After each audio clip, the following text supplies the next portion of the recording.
Bulletin की शुरुआत बड़ी खबर के साथ करेंगे। श्रीनगर के मलूरा में एनकाउंटर ताहाल जारी है। एक रिहायशी मकान में 2 मिलिटेंटों के छुपे होने की खबर है। यह एनकाउंटर उस वक्त शुरू हुआ जब आज दोपहर के बाद श्रीनगर के पारिमपुरा में लश्कर-ए-तैयबा के कमांडर अबरार नदीम को सिक्योरिटी फोर्सेज ने गिरफ्तार किया। इसके कई घंटों के बाद शालाटैंग श्रीनगर के मलूरा इलाके में मिलिटेंटों और सिक्योरिटी फोर्सेज के दरमियान एनकाउंटर शुरू हुआ।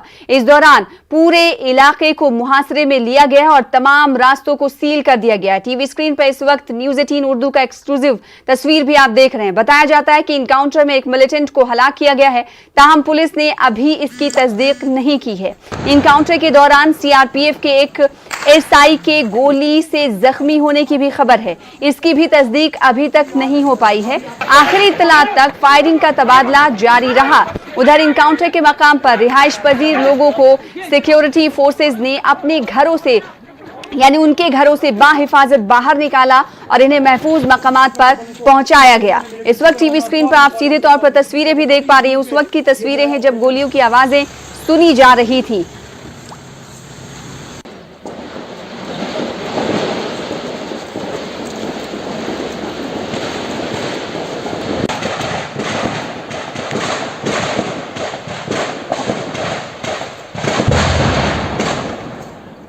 ये इस तरह की आवाज़ जो है अक्सर हमने देखा है कि अभी शायद ऑपरेशन में श्रीनगर के मलूरा एरिया में जहां पे अभी भी एनकाउंटर शुरू हुआ है और यहां पे 2 मिलिटेंट के छुपे होने की खबर है। और दोपहर के बाद जब पारिमपुरा में लश्कर का कमांडर को गिरफ्तार किया गया और उसके बाद यहां पे ये एनकाउंटर जो शुरू हुआ है और फायरिंग का तबादला जो है वो इस वक्त जारी है। धमाकों की आवाज़ें सुनाई दे रही है, फायरिंग हो रही है और सिक्योरिटी फोर्स की बड़ी कमक को यहाँ बुलाया गया है। पूरे इलाके को मुहासरे में कर रखा गया है और तमाम जो रास्ते हैं उनको सील कर दिया गया है। और मकान में जो रहायशी लोग थे उनको किस तरह सिक्योरिटी फोर्सेज यहाँ पे निकाल रही है और बहिफाजत उनको बाहर निकाला जा रहा है। आप देख सकते हैं किस तरह ये लोग जो है रहायशी लोग हैं ये बाहर आ रहे हैं, अपने घरों से सिक्योरिटी फोर्सेज ने निकाला है। वहाँ पे आप देख सकते हैं यहाँ पे इन तस्वीरों में किस तरह ये वहाँ से बचाने की कोशिश में उनको वहाँ से निकाला गया है, घरों से बाहर निकाला गया है। मुनीर हुसैन, न्यूज़ 18 श्रीनगर।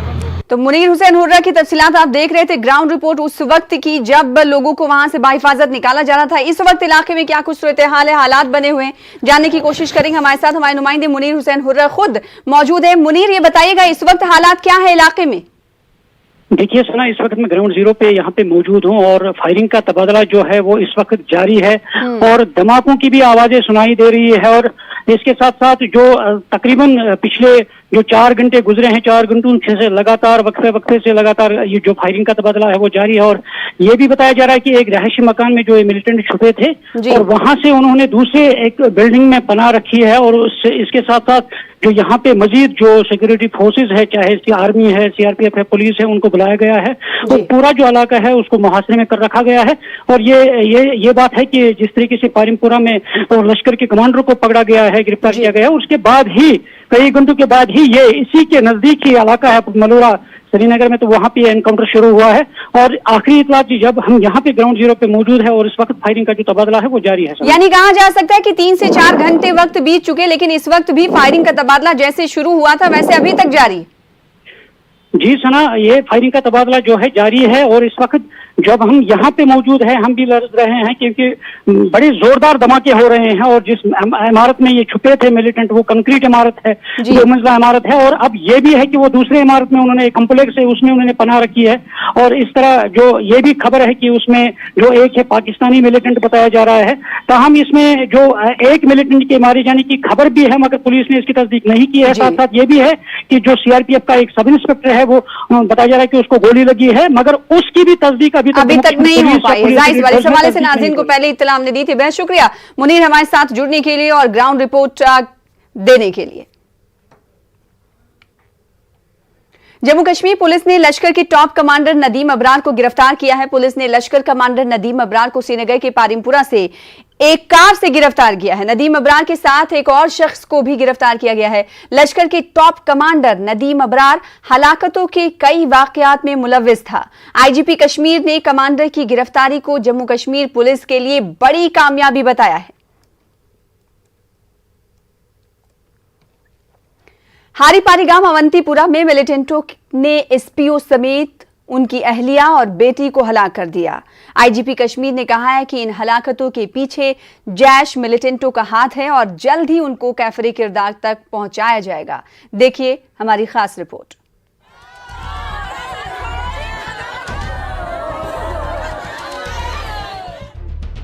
हरिपारी गांव अवंतीपुरा में दौरान शब 11 बजे के करीब मिलिटेंटों ने एक एसपीओ फैयाज अहमद भट्ट के घर में घुसकर फायरिंग की, जिसके नतीजे में फैयाज की मौके पर ही मौत हो गई। इस हमले में फैयाज की अहलिया राजा बेगम और बेटी राफिया शदीद तौर पर जख्मी हो गए थे, जिनको बाद में अस्पताल मुंतकिल किया गया, जिनमें कल रात ही राजा बेगम जख्मों की ताब ना लाकर चल बसी और उनकी दुख्तर राफिया फैयाज आज सुबह इस दुनिया से रुखसत हो गई। इन तीनों की नमाज जनाजा में लोगों की एक बड़ी तादाद ने शिरकत की और उन्हें पुरनम आंखों से सुपुर्द खाक किया गया। मकामी लोगों ने सरकार से इस घराने को माली मदद फराहम करने की अपील की है। आईजीपी कश्मीर जोन विजय कुमार ने भी इलाके का दौरा करके अहले खाना के साथ ताज़ियत का इजहार किया है। इन्होंने कहा कि इन हलाकतों के पीछे जैश मिलिटेंटों का हाथ है और जल्द ही उनको कैफर किरदार तक पहुंचाया जाएगा। यह बरादर मे लकुट बरादर यम फैमिली मज त्रे बस बेस लड़की नेचुस खानदारिन तो बची गो फायर बस मे बासे कत गई क्या गई मतलब वो बह दावस नबर कुन युथ मे नबर कुन वुच मे वो अत गो वदन ये मतलब क्रैक गई बहुत दस्ती दस्ती अत वुच मे त्रे पेथ बह वन वन सहारा कहीं मतलब वो गोस कह मिलन मतलब वो इमदाद गोस कह मिलन। हमने सिर्फ फायरिंग की आवाज़ सुनी और आवाज़ सुनकर हम लोग जाए मौके पर पहुँचे। यहाँ पर बहुत सारे लोग थे, उन्होंने उनको उठाया वगैरह और दफन हमने कर लिया। जैसा अगर मदद हो जाएगा तो इखलाकी तौर पर तो ये कोई प्रॉब्लम नहीं है, इसको मदद हो जाएगा तो ये हमारा भाई है। 2 टेररिस्ट आए और हुलिया से लग रहा था कि एफटी है और उन्होंने हमारे एक एसपीओ पर डजन फायर किया। उनकी माँ बेटी को बचाने के उसको ही फायर किया और तीनों को हॉस्पिटल ले गया गया, बाद में शहीद हो गए। हम लोग को बहुत दुख है और बहुत जल्दी इसको आइडेंटिफाई करके इसको न्यूट्रलाइज करेंगे। मुख्तलिफ गोशों से इन हलाकतों की शदीद मजम्मत की गई है। न्यूज़ 18 उर्दू के लिए अवंतीपुरा से सैयद मंजूर की रिपोर्ट। जम्मू कश्मीर के रत्नाचक कालूचक में गुज़िश्ता शब 3 बजे एक अहम फौजी तंसीब के करीब 2 ड्रोन मुतहर्रिक नजर आए, जिसके बाद फौरी तौर पर हाई अलर्ट किया गया और फौज की क्विक रिएक्शन टीम ने ड्रोन पर मुतादिद फायर किए। हालांकि दोनों ड्रोन किसी तरह बच निकलने में कामयाब रहे। इस ज़िम्न में डिफेंस विंग के इंफॉर्मेशन ब्यूरो ने प्रेस रिलीज जारी करते हुए कहा है कि फौज की चौकसी और फाल अप्रोच के सबब एक बड़े खतरे को टाला जा सका है। इस वाक़े के बाद सिक्योरिटी फोर्सेस को हाई अलर्ट कर दिया गया है और सर्च ऑपरेशन जारी किया गया। जम्मू के एयरफोर्स स्टेशन पर कल हुए 2 धमाकों की जांच का अमल जारी है ताकि ये पता लगाया जा सके कि यह हमला किस तरह से किया गया। इब्तदाई अंदाजे के मुताबिक इस हमले में ड्रोन का इस्तेमाल किया गया है। अपनी नौयत के इस पहले हमले के बारे में दिफाई माहिरीन का क्या ख्याल है, आइए जानते हैं इस रिपोर्ट में।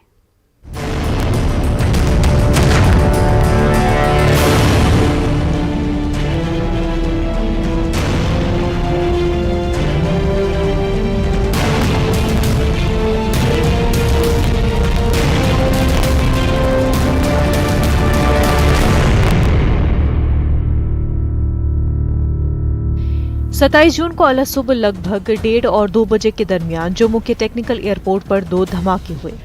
धमाके में अगरचे कोई जान नुकसान नहीं हुआ, ताहम सख्त हिफाजती बंदोबस्त वाले इस एयरपोर्ट स्टेशन के अहाते में हुए इन धमाकों ने कई सवालात खड़े किए हैं। इस हमले में ड्रोन इस्तेमाल किए जाने का खदशा जाहिर किया जा रहा है। पाकिस्तान की तरफ से अगरचे गुज़िश्ता कई दहाइयों से जम्मू कश्मीर और मुल्क के दीगर हिस्सों में तकरीबी कार्रवाइयां अंजाम देने का सिलसिला जारी है, ताहम इस तरह के धमाके पहली बार देखने को मिले। दिफाई माहिरीन का मानना है कि पाकिस्तान गुज़िश्ता कई बरस से जम्मू कश्मीर में तकरीबी कार्रवाइयां अंजाम देने के लिए कंट्रोल लाइन और सरहद के करीब ड्रोन का इस्तेमाल करता आया है। उनका कहना है कि माज़ी करीब में पाकिस्तान की इंटेलिजेंस एजेंसी ISI ड्रोन का इस्तेमाल करके हथियार और मंशियात भारतीय इलाके में भेजने की कोशिश कर चुका है, जिन्हें हिफाजती अमले ने नाकाम बना दिया है। दिफाई तज्जिया निगार कैप्टन अनिल गौर का कहना है कि पाकिस्तान जम्मू कश्मीर में मिलिटेंसी को जारी रखने के साथ साथ खुद को इस काम में मुलविस होने के दाग से बचाने की कोशिश के तौर पर इस नई हिकमत अमली को अपना रहा है। पाकिस्तान को अब जो सबसे बड़ी प्रॉब्लम है वो ये है कि उनकी फिजिकल इन्फिल्ट्रेशन जो है वो बड़ी मुश्किल हो गई है उनके लिए, क्योंकि हमारा जो सिक्योरिटी ग्रिड है वो इस हिसाब से हो गया है कि अगर कोई भी इन्फिल्ट्रेशन होती है तो वो तकरीबन 100, 200, 500 मीटर के अंदर ही वो मारे जाते हैं। तो इसलिए पाकिस्तान नहीं चाहता कि वो अभी अपने इन्फिल्ट्रेटर्स भेजे। दूसरी बात है कि पाकिस्तान की FATF के अंदर उसकी जो कार्रवाई चल रही थी उधर उसके लिए, तो इसीलिए उसने ये सोचा है कि ये ड्रोन्स के जरिए करें। अब ड्रोन्स के साथ देखिए आप कैसे प्रूव करेंगे कि पाकिस्तान ने किया? पाकिस्तान कहेगा जी मैंने तो किया ही नहीं। ड्रोन होगा शायद चाइनीज जो उड़ाने वाला है, चाहे वो ISI का ही हैंडलर होगा चाहे वो, पर आप कैसे प्रूव करेंगे? क्योंकि वो कहेगा जी ये तो कोई भी खरीद कर चला सकता है। तो ये जो चीज़ है ये पाकिस्तान अपने आप को बचाने के लिए अब ये इस टेक्नोलॉजी में। अनिल गौर का कहना है कि दहशतगर्दी की कार्रवाइयों में ड्रोन का इस्तेमाल एक संगीन मामला है। उन्होंने कहा कि भारत सरकार को चाहिए कि वो इस तरह के हमलों को रोकने के लिए मौसर हिकमत अमली अपनाए। उन्होंने कहा कि ड्रोन के जरिए किए जाने वाले हमलों को नाकाम बनाने के लिए जदीद टेक्नोलॉजी का इस्तेमाल किए जाने की जरूरत है। तो हमें एक जो सोच है हमारी अपनी सुरक्षा के लिए हमें ये देखनी है। पाकिस्तान ने जो कर रहा है पाकिस्तान अपने हिसाब से कर रहा है। देखिए 90 के दशक से उसने शुरू किया था ये मिलिटेंसी का। जियाउल हक की पॉलिसी थी 1000 कट्स की। जब उन्होंने देखा कि 71 और 65 की लड़ाई में हमारा तो बुरा हाल है, उन्होंने कहा नहीं जी अब हम ये करेंगे। वो उसी हिसाब से चल रहे हैं। बड़ी मुश्किल से हमने कश्मीर को किसी तरीके से स्टेबलाइज किया है। अब ये जो नई चीज़ है कि हमें ये जो सिस्टम्स हैं जल्दी ला के इनको इन प्लेस रखने हैं। और ये नहीं है कि सिर्फ ये आर्म फोर्सेस को चाहिए, एयरफोर्स, आर्मी या नेवी को चाहिए, ये हमारे BSF को भी चाहिए।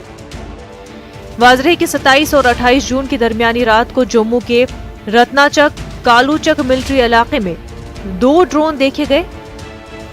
मुस्तैद फौजी जवानों ने उन पर फायरिंग की, जिसके बाद ये दोनों ड्रोन वापस चले गए। न्यूज़ 18 उर्दू के लिए जम्मू से मनोज कौल की रिपोर्ट। जम्मू कश्मीर बजरंग दल ने आज जम्मू में पाकिस्तान के खिलाफ एहतजाजी मुजाहरा किया। मुजाहिरीन ने पाकिस्तानी परचम को नजर आतिश किया। मुजाहिरीन का कहना था कि पाकिस्तान जम्मू कश्मीर में दहशतगर्दी को मुसलसल बढ़ावा दे रहा है। जम्मू एयरफोर्स स्टेशन में हुए हादसे की मजम्मत करते हुए बजरंग दल के सदर राकेश ने कहा कि हिंदुस्तान को पाकिस्तान के खिलाफ जवाबी कार्रवाई करनी चाहिए ताकि वो मुस्तकबिल में इस तरह की तखरीबी सरगर्मियां अंजाम देने की जुर्रत न कर सके। इन्होंने त्राल में पुलिस एहलकार और उसके 2 अहले खाना की हलाकत की भी मजम्मत की। लेकिन लगातार पाकिस्तान के लिए हम ये कहना चाहेंगे कि ये पाकिस्तान जो है ये कुत्ते की दूम है, ये बिना जूतों के सीधी होने वाली नहीं है। इसलिए हम केंद्र सरकार से डिमांड करते हैं कि जल्द से जल्द इस पाकिस्तान के ऊपर कार्रवाई की जाए और ये सुधरेगा। कश्मीर में सिख लड़कियों के साथ इंसाफ का मुतालबा जोर पकड़ता जा रहा है। सिख कम्युनिटी के लोगों ने इस मामले पर कार्रवाई करने और जम्मू कश्मीर में तब्दीली मजहब के खिलाफ कानून बनाने की जरूरत पर जोर दिया है।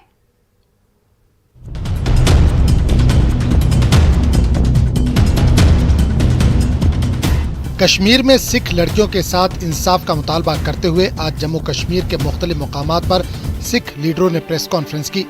इन लीडरों के मुताबिक सिख लड़कियों का मजहब तब्दील कराते हुए इनकी शादी मुसलमानों से की गई है। सिख लीडरों के मुताबिक इन लड़कियों का जबरन अगवा किया गया। ताहम एक केस में कोर्ट के अहकामात हैं जिनमें लड़की ने पुलिस प्रोटेक्शन मांगी है और अदालत ने इस लड़की को प्रोटेक्शन भी फराहम की है।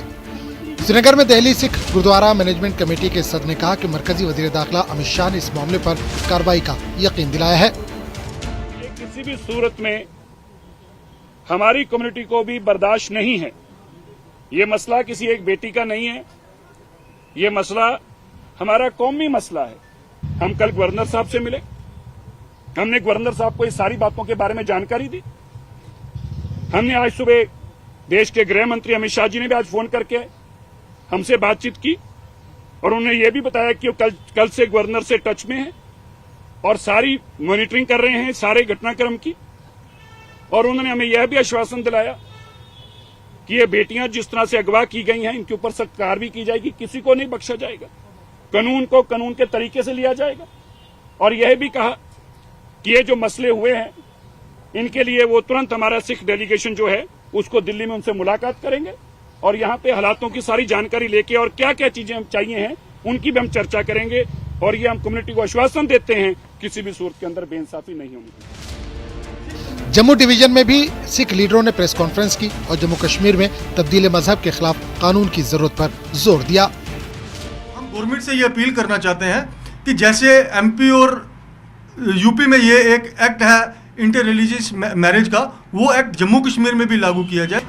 महीनों से वहाँ एक ऐसा शरारती अंसर पैदा हो गया है कि जिन्होंने कश्मीर के फैमिलीज़ में मदाखलत शुरू की है, हमारी बच्चियों के साथ उनके साथ दुर्व्यवहार करना शुरू किया है और रिसेंटली 2-3 बच्चियों को ज़बरदस्ती उठा के उनका धर्म परिवर्तन करने की कोशिश की गई और मेजॉरिटी जो है कश्मीरियों की वो अमन पसंद लोग हैं, इस्लाम से ताल्लुक़ रखते हैं, उसको मानते हैं इस्लाम को, और इस्लाम इन चीज़ों की इजाज़त नहीं देता है और कश्मीर का कल्चर भी इन चीज़ों की इजाज़त नहीं देता। उधर दिल्ली में जागो पार्टी ने जम्मू कश्मीर भवन के बाहर एहतजाज किया। एहतजाजियों ने इस सिलसिले में कसूरवारों के खिलाफ सख्त कार्रवाई की मांग की। मैं समझता हूं कि इनको ऊपर एक्शन होना चाहिए और सेंट्रल गवर्नमेंट की जिम्मेवारी बनती है कि आप वहां पे जो मिनोरिटीज के राइट उसको बहाल कराएं। वहां पे सेकंड लैंग्वेज पंजाबी तो उसको खत्म कर दिया गया और जिस तरीके से ये अत्याचार हो रहा है कि एक बुजुर्ग आदमी के साथ एक बच्ची का निकाह पढ़ देना और फिर बच्ची के माँ बाप को मिलने न देना, कोर्ट में जाने न देना, हम इसका सख्त प्रोटेस्ट करते हैं और हम चाहेंगे कि जो कानून बाकी स्टेटों में यहाँ पे भी लागू होना। पीडीपी सदर महबूबा मुफ्ती और एनसी नायब सदर उमर अब्दुल्ला ने इस वाक़े पर तशवीश का इजहार किया। इनका कहना है कि सिख और मुसलमान हमेशा मिलजुल कर साथ रहे हैं और ऐसी हरकतों से जम्मू कश्मीर को नुकसान पहुंचेगा। उन्होंने कहा कि सिक्योरिटी एजेंसियों को जल्द से जल्द मामले की तह तक पहुंचना चाहिए और कसूरवारों को सजा देनी चाहिए। Bureau report, news 18 Urdu. फिलहाल इसी के साथ रुकेंगे छोटे से ब्रेक के लिए, कुछ और खबरों के साथ जल्द लौटेंगे।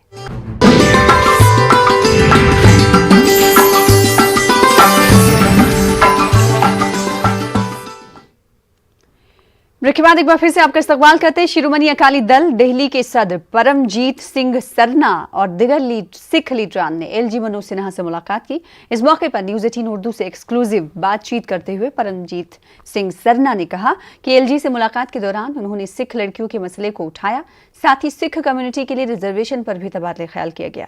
उन्होंने कहा कि मीर वाइस से वाबस्ता कुछ मुस्लिम मजहबी रहनुमाओं ने उनके साथ यकजहती का इजहार किया है और इस मसले को फिरका वाराना रंग नहीं देने की बात कही है। वहीं उन्होंने इस बात को भी दोहराया कि कश्मीर में सिख और मुसलमान साथ मिलकर रहते हैं और कुछ लोग जानबूझकर इस वाक़े को फिरका वाराना रंग देने की कोशिश कर रहे हैं। जो हमारी मुलाकात हुई है वो इस सिलसिले में हम आज सुबह ही दिल्ली से श्रीनगर आया है।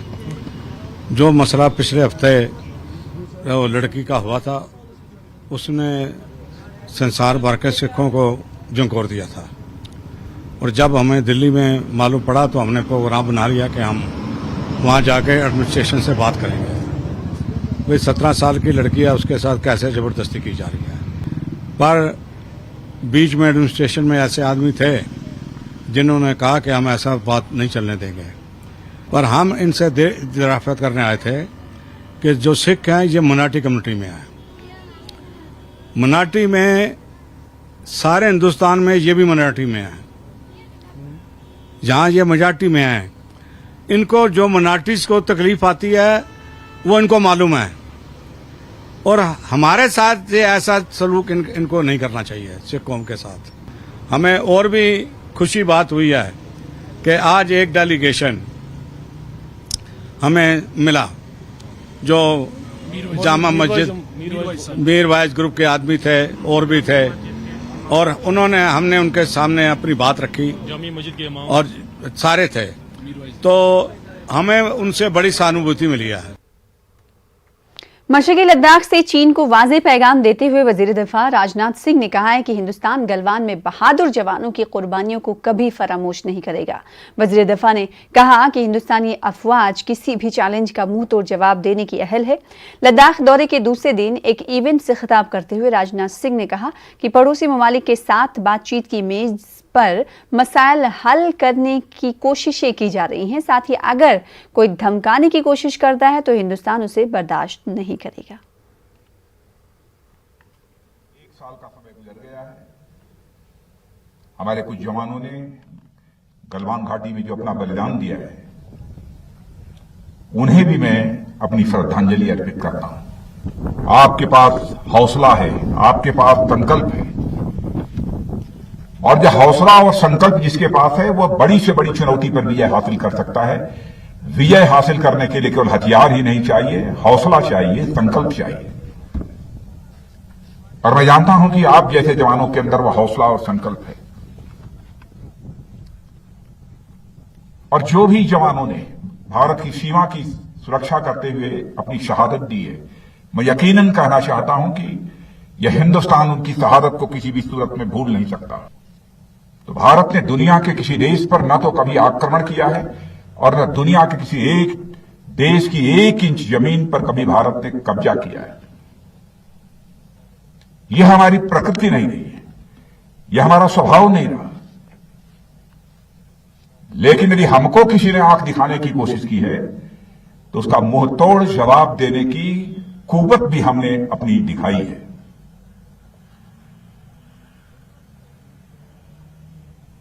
यह भारत के अंदर वह कुव्वत है। हम किसी को आंख दिखाते नहीं, लेकिन किसी का आंख दिखाना भी हमें किसी भी सूरत में मंजूर नहीं है। मैंने यह भी कहा अपने पड़ोसी देशों के लिए, सदियों पहले भी हम पड़ोसी थे, आगे भी हम पड़ोसी रहेंगे, सदियों तक हम पड़ोसी रहेंगे। क्या मिल बैठकर समस्याओं का समाधान नहीं निकल सकता? लेकिन यदि कोई आक्रामक भूमिका का यदि निर्वाह करने की कोशिश करेगा तो भारत के हमारे सेना के जवान उसे किसी भी सूरत में बर्दाश्त नहीं करेंगे। उधर जम्मू कश्मीर पुलिस की जानिब से आज खवातीन के लिए भर्ती मुहिम मुनक्किद की गई। कश्मीर की काफी खवातीन ने इस भर्ती मुहिम में शिरकत की। लड़कियों का कहना है कि मौजूदा वक्त में बाइख्तियार बनने के लिए उन्हें अपना रोजगार खुद कमाने की जरूरत है। उन्होंने कहा कि पुलिस महकमे में रहकर वो अपने ख्वाबों को पूरा कर सकती हैं। उन्होंने दिगर खवातीन से अपील की है कि वो आगे आएं और जहां से भी इन्हें रोजगार कमाने का जरिया फराहम होता है उसे अपनाएं और खुद मुख्तार होकर अपनी जिंदगी बसर करें। जो आजकल का यूथ ड्रग्स करता है, फिर तो ओब्वियसली ड्रग के लिए चोरी करनी पड़ती है उनको, घर में पैसे कम, बेहतर है खुद कमाए पैसे, खुद किसी फील्ड में। हमारे कश्मीर में अनएम्प्लॉयमेंट है, तो बेहतर है कि हम किसी जगह एम्प्लॉयमेंट है, हमें किसी जगह रिजी कमाने का जरिया मिल रहा है तो आ जाए, पैसे कमाएं और खुद का फ्यूचर बनाए। देखते हैं सर, अपने साइड से तो पूरी कोशिश करेंगे, जैसा हो सकता है वैसा कर देंगे सर। मैं तो गर्ल्स को यही बोलूँगी कि पहले तो अपनी पढ़ाई वगैरह अच्छे से कर लो। हाँ, अगर यहाँ पे आना चाहते हो तो पूरी तैयारी से आ जाए। मागाम से मुझे इसलिए शौक है, मैं क्रिकेट खेलती हूँ, मैंने बहुत सारे नेशनल्स के BC खेल रहे हैं, मैं 1993 भी, बस मुझे शौक बड़ा है। मैंने सोचा कि मैं CRP में भी, पुलिस में भी ये करूँगी ज्वाइन, इसलिए सर मैंने यहाँ भी ज्वाइन किया। मैं अपने लिए ये कहना चाहती हूँ कि मुझे बचपन से यही ख्वाहिश थी कि मैं पुलिस में भर्ती जाऊँ, क्योंकि मुझे बहुत शौक था पुलिस में जाने के लिए। फिलहाल इसी के साथ रुकेंगे एक और ब्रेक के लिए, कुछ और खबरों के साथ जल्द लौटेंगे।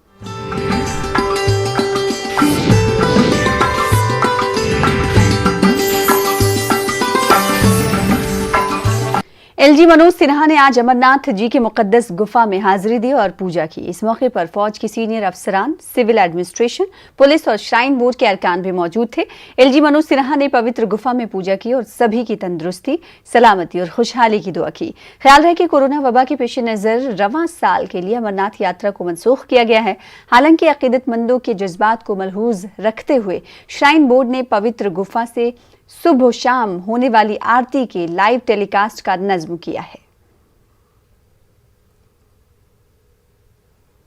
श्रीनगर में नेशनल कॉन्फ्रेंस के लीडरान की एक मीटिंग मुनक्किद हुई। ये मीटिंग एनसी सदर फारूक अब्दुल्ला की रिहाइशगाह पर मुनक्किद की गई। चंद रोज कबल दिल्ली में हुई मीटिंग में उठाए गए सवालात के बारे में पार्टी लीडरान के साथ तबादले ख्याल किया गया। इस मीटिंग में नेशनल कॉन्फ्रेंस के तमाम बड़े लीडरान ने शिरकत की। सीनियर साथियों की एक मीटिंग थी, उसके बाद उसके पस मंजर में बस एक बस तमीज़ी और आपस में जो भी उस पर ख्यालात थे उनका एक्सचेंज हुआ और कुछ नहीं, कोई ज़्यादा नहीं है मामला। अभी उसके बारे में हम वो कहेंगे, उसके बाद ये कंफर्म हो जाएगा कब है, क्या होगी, कितने बजे होगी, क्या होगी, उसके बाद में हम कह सकते हैं। देखिए डॉक्टर साहब तो सरबराह हैं PhD के, पीपल्स अलायंस के, और पूरा हम हमारे जो ख्यालात हैं, हमारी जो हमारा स्टैंड है, वो सारे उसमें हम सब यूनाइटेड हैं, बिल्कुल मुतफिक हैं और उसमें कोई किसी किस्म की गुंजाइश नहीं है। बस वही बात है जो डॉक्टर साहब ने वहाँ बात की है, बस उसी बारे में कि क्या किया है क्या नहीं किया है। जो उन्होंने वहाँ पे बात की थी 370 की, 35A की, और जो वहाँ पे उन्होंने कहा डिलिमिटेशन, बस यही बात है और कुछ खास बात नहीं। जो उन्होंने वहाँ पे किया है वही डॉक्टर साहब ने कहा है कि हमने वहाँ पे कौन सी बात। Director health services Kashmir doctor Mushtaq Ahmad Rather का कहना है कि माहिरीन की मीटिंग के बाद ही स्कूलों को खोलने का फैसला किया जाएगा। डॉक्टर मुश्ताक ने न्यूज़ 18 उर्दू के करेस्पॉन्डेंट परवेज भट्ट के साथ बातचीत की। उन्होंने कहा कि हालांकि कश्मीर में डेल्टा वेरिएंट की कोई रिपोर्ट्स नहीं है, ताहम फिर भी मुमकिना तीसरी लहर से निपटने के लिए तमाम एहतियाती इक़दामात किए जा रहे हैं। इन्होंने मजीद कहा कि वैक्सीन लेने के लिए अब ऑनलाइन रजिस्ट्रेशन की जरूरत नहीं है। डॉक्टर साहब, अगर हम बात करें कोविड-19 केसेस की तो काफ़ी कम हो गए हैं अब कोविड-19 केसेस। कम तब हुआ जब हम सब ने SOPs का पालन किया, SOPs पे ध्यान दिया गया, गवर्नमेंट की तरफ से भी, लोगों ने भी कोऑपरेशन दिया। उसके बाद बहुत ज़रूरी जो वैक्सीनेशन ड्राइव चला, हालांकि आपने देखा पूरे इंडिया में, पूरे भारत में इसको सराहा गया कि हमने जो वैक्सीनेशन ड्राइव की उसने हमें बचाया और जो SOPs का पालन हुआ, क्योंकि आप देखिए गवर्नमेंट जो है पूरा लगा था इसके साथ। 30 लाख वैक्सीनेशन हमने करी, किसी को कोई प्रॉब्लम नहीं हुई, एक प्रॉब्लम कहीं नहीं हुई। जो गलत खबरें आई थी वो हमने टाइम एंड अगेन लोगों से बात करके, एक्सपर्ट्स से बात करके, साइंटिस्टों से बात करके ये प्रूव हुआ कि किसी को कोई परेशानी नहीं हो गई। और जो इसके बारे में मिथ्स है, गलत खबरें फैलाई जाती है, वो बिल्कुल गलत है। जितने लोगों ने किया सब ठीक रहे। और जो वैक्सीन के बाद अगर किसी को पहले कोविड होने के बहुत कम चांसेस है, उसके बाद अगर होगा भी माइल्ड डिजीज होती है, ज़्यादा से ज़्यादा मॉडरेट होती है, वो अस्पताल की तरफ जाता भी नहीं है। क्योंकि आप एक्सपर्ट हैं इसमें, क्या ये आप राय दे सकते हैं कि अब थोड़ा ईज आउट किया जा सकता है, खासतौर स्कूल खुलने के हवाले से अगर बात करें, क्योंकि एजुकेशन काफ़ी ज़्यादा सफर होगी। थर्ड वेव का खदशा जो है, देखिए गवर्नमेंट प्रोएक्टिव होती है। यहाँ सेकंड वेव अभी आई नहीं थी तो आपने देखा कि हर एक डिस्ट्रिक्ट में ऑक्सीजन प्लांट लगा, वो रातों रात नहीं लगा। गवर्नमेंट सोई नहीं रहती, अपना काम करती रहती है। ये जो डेल्टा वेरिएंट कह रहे हैं, इसका कितना खदशा है, यहाँ पे कितना खतरा हो सकता है और थर्ड वेव के लिए क्या तैयारियां हैं हमारे पास? देखिए अभी तक जो हमारा यहाँ पे इस जो अभी यहाँ तो कोई डेल्टा का अभी पॉजिटिव नहीं आया, उसके लिए हमारा सर्वेलेंस भी चल रहा है, जेनेटिक वो भी चल रही है, अभी तक कोई आया नहीं है। लेकिन जो गवर्नमेंट की तैयारियां, जैसे कि आपको मैंने कहा, चाहे थर्ड वेव हो, चाहे कोई और मतलब चेंज आए वायरस में, तैयारियां उसके साथ जारी है और चलती रहती है। जिनको सेकंड डोज लेना है उनकी कुछ जगहों से शिकायत आ रही है कि उनको ऑनलाइन रजिस्ट्रेशन नहीं मिल पा रही है और वो दूसरा डोज नहीं ले पा रहे हैं, उनके उसके हवाले से हमारी जो आए दिन मतलब हर वीक LG साहब रिव्यू लेते हैं, CS साहब रिव्यू लेते हैं, एडिशनल चीफ सेक्रेटरी साहब रिव्यू लेते हैं, हर वीक की ये बात है। ये एज पर गाइडलाइंस हो जाता है। सपोज आज एक गाइडलाइन ये पहले थी कि आप विद इन 4 to 6 वीक्स, उसके बाद आए 8 to 12 वीक्स। उसकी वजह से थोड़ा जो अगर डिले हुआ होगा बिकॉज ऑफ द गाइडलाइंस। और हमने अब ये ज़रूरी नहीं है कि फार फ्लंग एरिया में कहीं नेट नहीं चलता, किसी को मोबाइल चलाना नहीं आता, क्लियर कट गवर्नमेंट के डायरेक्शन से आप आइए और ऑन स्पॉट रजिस्ट्रेशन कराइए। अफगानिस्तान पार्लियामेंट की रुकन नाहिद फरीद ने नेशनल कॉन्फ्रेंस के सदर डॉक्टर फारूक अब्दुल्ला से मुलाकात की। ये मुलाकात फारूक अब्दुल्ला की रिहाइशगाह पर हुई। दोनों लीडरों ने कश्मीर और बरसगीर में मौजूदा सूरत हाल पर तफसीली बातचीत की। इस मौके पर फारूक अब्दुल्ला ने अफगान रुकन पार्लियामेंट से वादी में सयाहत के इम्कानात पर भी तबादले ख्याल किया। सयाहती मकाम गुलमर्ग में जम्मू कश्मीर यूटी का सबसे ऊंचा कौमी परचम नस्ब किया जाएगा। इस कौमी परचम की ऊंचाई 100 फीट लंबी होगी। ये काम फौज की 15 गढ़वाल की जानिब से हो रहा है। इस फ्लैग का तामीरी काम जारी है। जायजा लिया हमारे नुमाइंदे मुनीर हुसैन हुर्रा ने।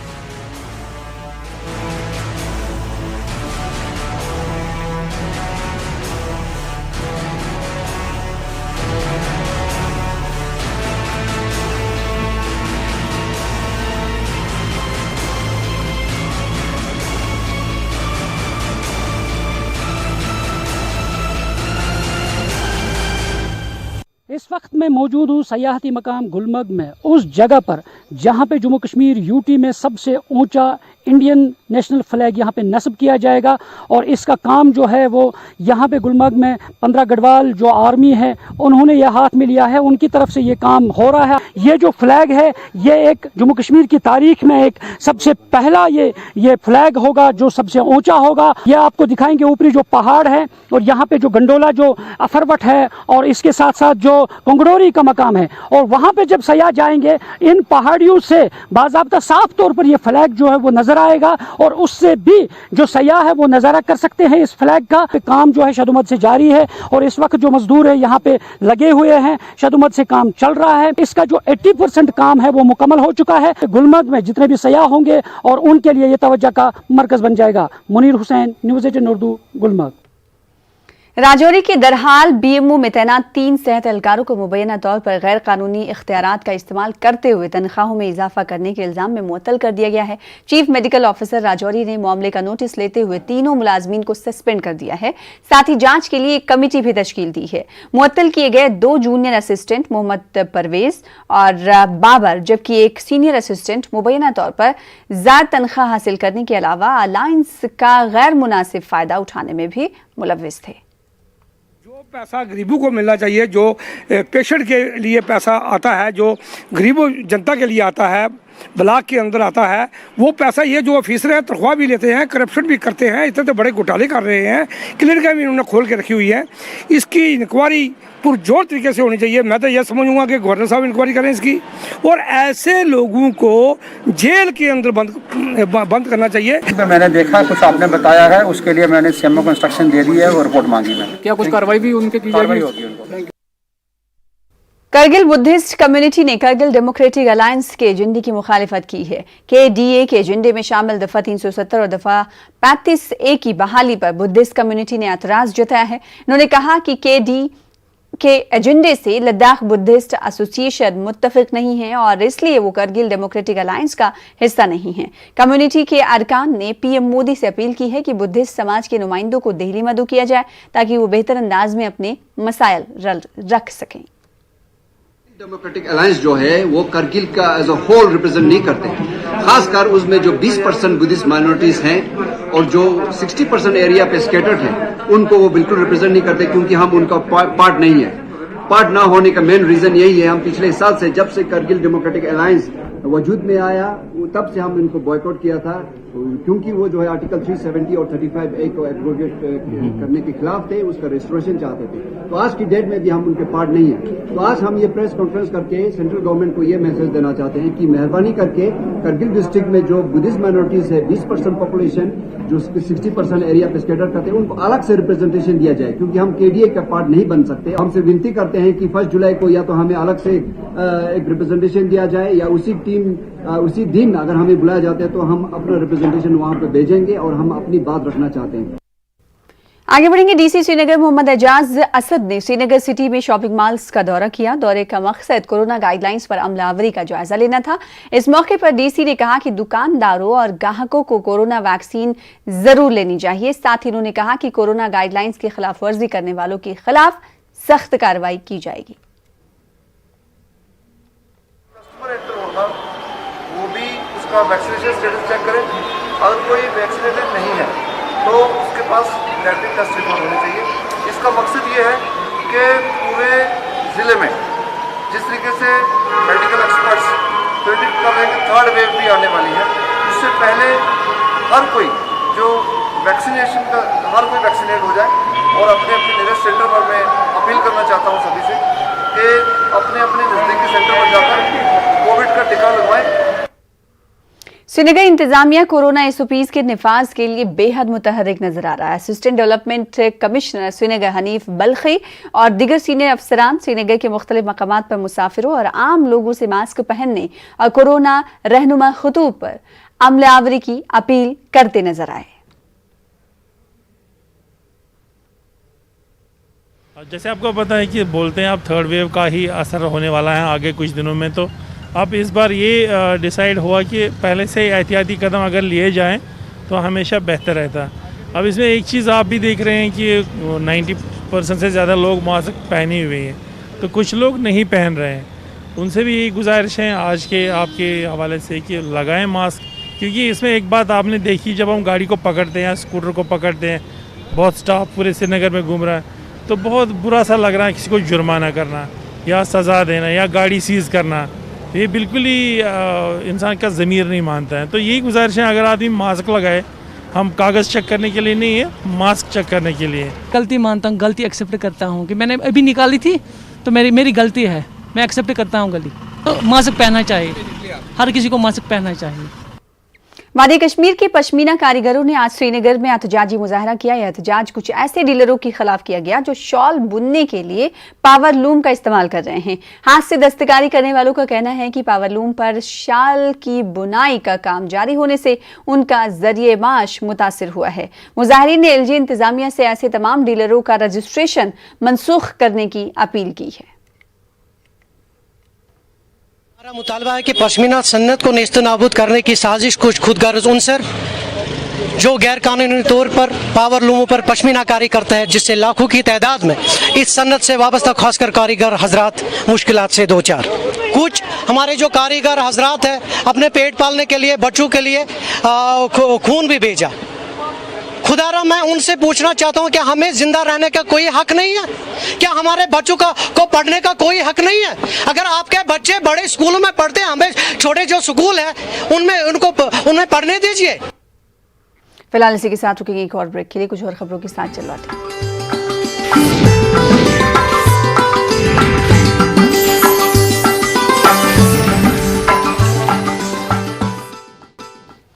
उड़ी में कई माह से मुख्तलिफ सरकारी इदारों में अहम ओहदे खाली पड़े हुए हैं। सब डिस्ट्रिक्ट उड़ी में एसडीएम, तहसीलदार समेत कई दफातर में गुज़िश्ता कई माह से कोई तकर्रुरी अमल में नहीं आई। दफातर में अफसरान की आदम मौजूदगी की वजह से आम लोगों, कारोबारियों, ट्रांसपोर्टर्स और दिगर पेशों से जुड़े अफराद को काफी दिक्कतों का सामना करना पड़ रहा है। लोगों का कहना है कि आला हुकाम की नोटिस में होने के बावजूद कोई कदम नहीं उठाया गया। उड़ी के दूर उफ्तादा इलाकों से आने वाले अफराद तहसील ऑफिस से अराजी और दिगर मामला से मुतालिक कागजात हासिल नहीं कर पा रहे हैं। अफसरान की अदम मौजूदगी की वजह से खास तौर पर तलबा मुतासिर हो रहे हैं। तालीमी सरगर्मियों के लिए दरकार कागजात की फराहमी ना होने से तलबा में बेचैनी का माहौल है। लोगों ने गवर्नर इंतजामिया से इस मसले को जल्द हल करने की अपील की है। यहाँ पे हमारे हेडक्वार्टर पे एसडीएम साहब बहुत देर से है नहीं और तहसीलदार साहब भी यहाँ पे नहीं है। तो यहाँ हमारे जितने भी कोई बच्चे सर्टिफिकेट बनाता है, बाकी चीज़ें बनाता है, मतलब फार फ्लंग एरियाज़ है, मतलब पहाड़ी इलाका है, दूर दराज से लोग आते हैं, तो यहाँ पे मतलब कोई काम होता नहीं है। उड़ी में एसडीएम की पोस्ट खाली है। पुराना एसडीएम ट्रांसफ़र हो चुका है और नए किसी भी एसडीएम को अभी तक तैनात नहीं किया गया है। पिछले 2 महीने से लोग लगातार गवर्नमेंट से ये अपील कर रहे हैं कि यहाँ किसी नए एसडीएम को तैनात किया जाए, लेकिन अभी तक किसी नए एसडीएम को तैनात नहीं किया गया हुआ है, जिसकी वजह से लोगों की परेशानियाँ दिन ब दिन बढ़ती जा रही हैं। मैं गवर्नर जनाब मनोज सिन्हा साहब से और चीफ सेक्रेटरी जनाब अरुण कुमार मेहता साहब से गुजारिश करता हूं कि हमारा सब डिवीज़न उड़ी पिछले 2 महीने से हेडलेस है। इसमें कई तरह की मुश्किलात लोगों को आ रही हैं, जैसे कि नौजवान बच्चों को फार्म भरने हैं, उनको सर्टिफिकेट्स चाहिए, वो नहीं मिल रही हैं। PMJSY रोड में जो हमारी ज़मीनें गई हैं उनकी रीइंबर्समेंट है, पैसा मिलना है, वो नहीं हो रहा है। हमारी जो बाकी रोज़मर्रा का काम है वो मुतासर हो रहा है। और उसके साथ साथ जो कोविड में जो यहाँ पे मुश्किलात आई हैं, क्योंकि एक जगह जो है, एक डिवीज़न जो है, सब डिवीज़न जो है वो एक हेडलेस हो, वहाँ पे कोई ना देखने वाला हो, तो आप खुद सोच सकते हैं कि कितनी मुश्किलात का सामना है उड़ी सब डिवीज़न को। मैं गवर्नर इंतजामिया से गुजारिश करता हूँ कि 1 हफ्ते के अंदर अंदर हमारे एसडीएम साहब को तैनात किया जाए, ताकि लोग जिस मुश्किलात से 2-4 हैं उनकी मुश्किलात ख़त्म हो जाएँ। अदरवाइज़ हम लोग एक हफ्ते के बाद सड़कों पे उतर आएंगे और जब तक हमारे एसडीएम को तैनात नहीं किया जाएगा हम सड़कों से अपना धरना जो है वो नहीं हटाएंगे। गांधरबल के बुनीबाग और उससे मुल्हका गांव वालों ने जिला इंतजामिया पर अब तक मुआवजा अदा नहीं करने का इल्जाम लगाया है। इनका कहना है कि बुनीबाग कंगन से भट मोहल्ला तक तामीर की जा रही सड़क के सबब उन्होंने अपनी अराजी, 3 रिहायशी मकान और 110 फलदार दरख्त खोए हैं, जिसका मुआवजा अब तक नहीं अदा किया गया। लोगों ने कहा कि PMGSY के तहत बनने वाली सड़क की तामीर से कबल इन्हें मुआवजे की अदायगी का वादा किया गया था, लेकिन इंतजामिया ने अब तक अपना वादा पूरा नहीं किया। मुतासरीन ने जिले हुकाम और एलजी इंतजामिया से मुदाखलत करने की अपील और उन्हें मुआवजा देने की जल्द अदायगी की अपील की है। हम इस मीडियम के माध्यम से लेफ्टिनेंट गवर्नर मनोज सिन्हा साहब से ये रिक्वेस्ट करते हैं कि इसके पीछे जो है ना, जिसका भी हाथ है, जो हमें फोर्सबली ये ज़मीन ले रहा है यहाँ पे, उसके खिलाफ कार्रवाई होनी चाहिए। और ठेकेदार और PMGSY डिपार्टमेंट के खिलाफ भी इन्होंने लैंड एक्विजिशन एक्ट की सरासर वायलेशन की, कानून का कोई एहतराम नहीं किया, कानून की धज्जियाँ इन्होंने बिखेर दी। हमारी थोड़ी थोड़ी ज़मीन थी गरीबों के पास, हमने दी इसलिए कि ये रोड बन जाए, हमारा फ़ायदा हो जाए, लेकिन उसके बजाय इन्होंने काट काट के वो देखो मकान गिर रहे हैं आगे पीछे। ना हमें मुआवजा, 3 महीने का वादा किया था पैसे देंगे आपको और आपका सब कुछ ठीक हो जाएगा, यहाँ दीवार लगाएंगे, ये करेंगे, वो करेंगे, इस वक्त तक कुछ नहीं हुआ। उधर शोपिया के जैनपुरा में वाक़ जनूबी एशिया की सबसे बड़े सेब के फार्म में फलों के मेयार पर सवाल उठाए जा रहे हैं। व्यापारियों ने इल्जाम लगाया है कि काश्तकारी के लिए मुकर्रर किए गए सरकारी मुलाजमीन भारी तनख्वाह ले रहे हैं, लेकिन अपनी जिम्मेदारियों को बखूबी अदा करने में नाकाम साबित हो रहे हैं। इन्होंने कहा कि महकमा इन लापरवाह मुलाजमीन के खिलाफ कोई कार्रवाई भी नहीं कर रहा है। इन्होंने कोई दवा नहीं किया है, कोई माल ठीक नहीं है इस साल इसमें है, कोई इस साल का यहाँ पे माल जो है ये खोबानी है, ये भी खराब है, कोई दवा नहीं कर रहे। इस साल इसमें बिल्कुल ये जो खोबानी हम भर रहे हैं बिल्कुल कम था, खराब भी था। मुझे बात माल खराब यी आता ड्रुप कर बराबर कहें, दवा बराबर कर कहें, ये खाली पे माल पोस पटन कोशिश कर। अगर वक्त पे आब गुमुत, वक्त पे दवा गुमुत, यह करोड़ मन माल नहीं, बिल्कुल नहीं। वो तो डिमॉन्स्ट्रेशन के लिए रखे हैं। कुछ प्लॉट्स ऐसे हैं जिनमें इनाकुलम यहाँ से करते हैं हम, और उनमें देखा जाता है कि बीमारी लगती है या नहीं। तो आपने देखा होगा कई प्लॉट्स बिल्कुल साफ है, कई प्लॉट्स पर कुछ बीमारियां लगती है। नेटवर्क 18 फेडरल बैंक संजीवनी गाड़ियां पूरे मुल्क में कोरोना वायरस से मुतासरा अजला में गश्त कर रही हैं। वैक्सीन की अहमियत के हवाले से बेदारी लाने की हमारी कोशिशों को आपकी तायद की अशद जरूरत है। आइए एक नजर डालते हैं कि संजीवनी गाड़ियां किन इलाकों में हैं।